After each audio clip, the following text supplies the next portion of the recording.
I request the Minister for Revenue to give reply to the demands for the grants,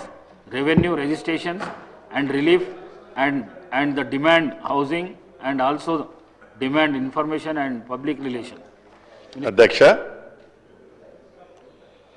నా శాఖలైన revenue, registrations and relief, housing, అదే రకంగా ఐఎన్డిపిఆర్కి సంబంధించిన పొద్దుల మీద ఆ అప్రూవల్ మీద ఈరోజు గౌరవ సభ్యులు సంజీవ్ రెడ్డి గారు, అదే రకంగా పల్లా రాజేశ్వర రెడ్డి గారు, అదే రకంగా పాల్వాయి హరీష్ గారు, అదే రకంగా కోనమనేని సాంబశివరావు గారు, అదే రకంగా అక్బరుద్దీన్ గారు చాలా ఉపయోగకరమైనవి, అమూల్యమైనవి కొన్ని సూచనలు, సలహాలు ఇవ్వటం జరిగింది. తప్పకుండా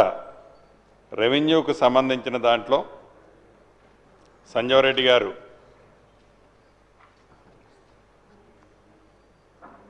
స్లాట్ బుకింగ్కి సంబంధించిన అమౌంట్స్ రిటర్న్ రావటం లేదని,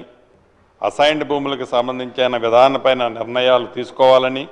ధరణి చట్టంలో అవకతవకలు సరిచేయాలని, అటవీ భూములు, అసైన్డ్ భూములు అన్యాక్రాంతుల్ని అయ్యాయని సంజీవ్ రెడ్డి గారు, గౌరవ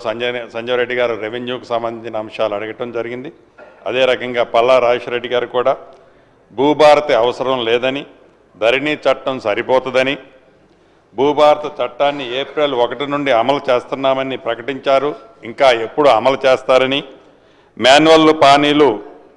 అవసరం లేదని, విఆర్ఓలతో అవసరం లేదని, అనుభవం కాలంని తొలగించాలని, జమాబందీ నిర్వహించాల్సిన అవసరం లేదని, మ్యుటేషన్లో అంతరప్రవ్యమం ఉండకూడదని అనటం జరిగింది. అదే రకంగా గౌరవ సాంబశివరావు గారు పెద్దలు భూభారత చట్టంలో అనుభవదారుడి కాలం ఉండాలని, కౌలు రైతులకి కార్డులు ఇవ్వాలని,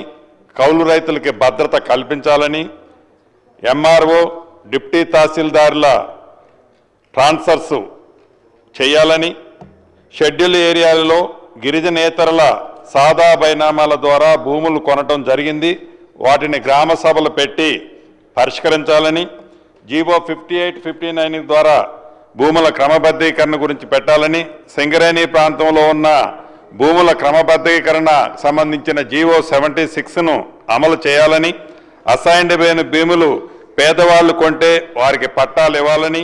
ఖాళీగా ఉన్న దాదాపు 100 సర్వే పోస్టులని ఫిల్ చేయాలని, 61 సంవత్సరాల పైగా ఉన్న విఆర్ఓ వాళ్ళని కూడా తీసుకోవాలని చెప్పడం జరిగింది. అదే రకంగా సోదరుల అక్బరుద్దీన్ గారు కూడా ధరణి స్థానంలోని భూభారతిని అమలు చేస్తారని చెప్పారు, ఎప్పుడు చేస్తున్నారని కూడా అడగటం జరిగింది. అధ్యక్ష, ఇప్పుడు ముందు